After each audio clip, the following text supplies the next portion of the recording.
Hello everybody, and welcome to another game playthrough of a game that's not yet published, but will be soon. It's coming live on Kickstarter on October 15th, and it's by Glass Shoe Games. This game is called Party Bandimals. So Party Bandimals, what is that? Party Bandimals, let's take a look at the rules here. In Party Bandimals, you play as the role of a band manager. Your goal is to be the first manager to assemble a band with 11 points, and you get those by playing good band members onto your side of the table and putting bad members into your opponents. If whoever has the most points, if the deck runs out, is the winner, but chances are somebody's going to get 11 points before then, and whoever gets to 11 points first will win the game. The setup and the play of the game is very fast, very simple. This is a quick-to-play game for 2 to 4 players. So without further ado, let's get into a game of Party Bandimals. So what happens in this game? Well, first off, we shuffle up the deck, and for however many players there are, we're going to just play a 2-player game this time. Each player gets 3 cards. So we're going to put player 1 on the left, and we're going to put player 2 on the right.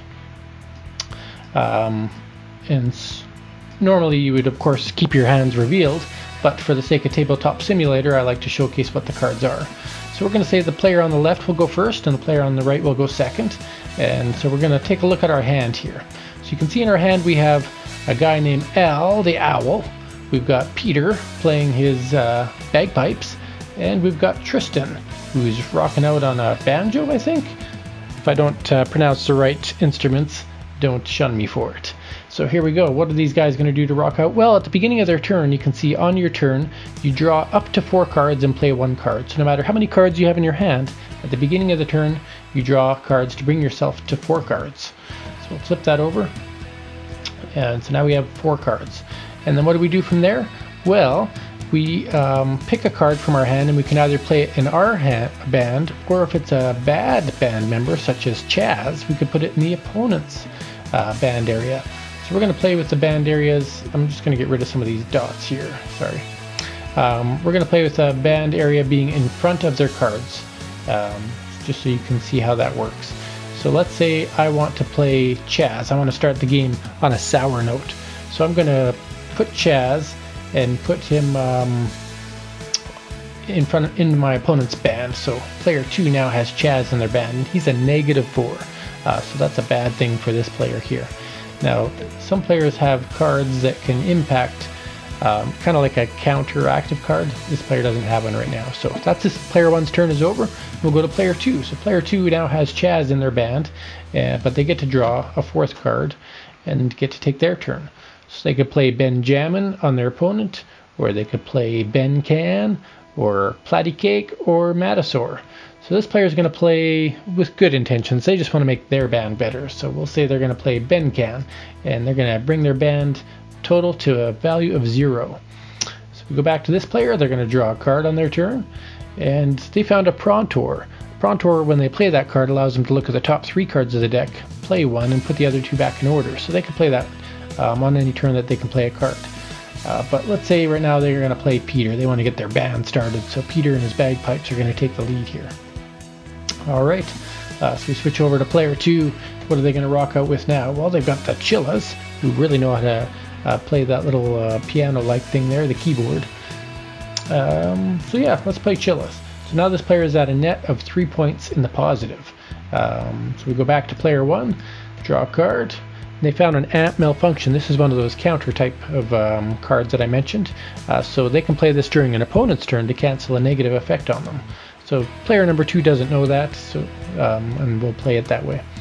But this player now wants to try the Prontor. So they take the Prontor, put it in the discard pile, and they get to look at the top 3 cards of the deck. 1, 2, 3. And it says here they can play 1 and put the other 2 back in any order. So they could play the powerful Brittany. Look at that, she's a 5. Or they could put a negative on their opponent, or a Dupasaur. So they're going to go build up their band. They're now up to 9 with Brittany, and they get to put the other 2 cards back in any order, so they can put the -3 on the top of the deck. But maybe they don't want to do that. Maybe they want to think, well, they could trick them with an amp malfunction. So yeah, they'll put them back this way. They'll put the -3 on top, knowing that they have an amp malfunction. So So player 2 takes their turn and they get to draw up to 4 cards, so their 4th card. And so they may be suspicious, why would the opponent let me have a Terra? Interesting. So they could keep building their band, but they're only at a 7, they don't have a way to win yet, and they see their opponent is at a 9. So if they don't do something to stop their opponent, player 1's going to win. So they play Terra into this player's band, trying to bring them down to a 6. But this person has now malfunction. They knew what was happening. So they play this card to cancel another player's play on their turn. So they play that, and that cancels out Terra. Puts it right into the discard pile. So that means this player's turn is done, and now player 1 gets to go again. So player 1 will draw 2 cards this time, and it looks like they're going to swing the victory because they're at 9 points. So they can draw Al the Owl, wise and all-knowing, and knows how to play that tin shirt he's wearing. Pretty cool little instrument there. And that strikes 11 points for the win, or actually 12 points. 9 plus 3 is 12. Good math. So player 2 unfortunately didn't make the cut. Their band just wasn't strong enough. Between the Chillas, Chaz, and Benkan, Chaz brought the party down. Meanwhile, Peter, Brittany, and Al show you how to play a good tune. And that is one quick game of Party Bandimals, or Party Bandimals, sorry for the mispronunciation there. Now this game gets a lot more interesting when you have more players, of course, but I just wanted to show kind of how the interactions of the cards work. Very straightforward game. You can get to the table quick, get it off the table quick. Really good at playing at a restaurant when you're waiting for an appetizer or even a main course. Easy to play with a few family members, young or old. So what Brian and Glass Shoe Games have put together here is a pretty cool little game that shows a lot of fun anthropomorphic animals, some really cool artwork done between the background and the characters themselves, and some of the cool instruments that they play. And just like how he tied it all together with a quick and easy to play theme.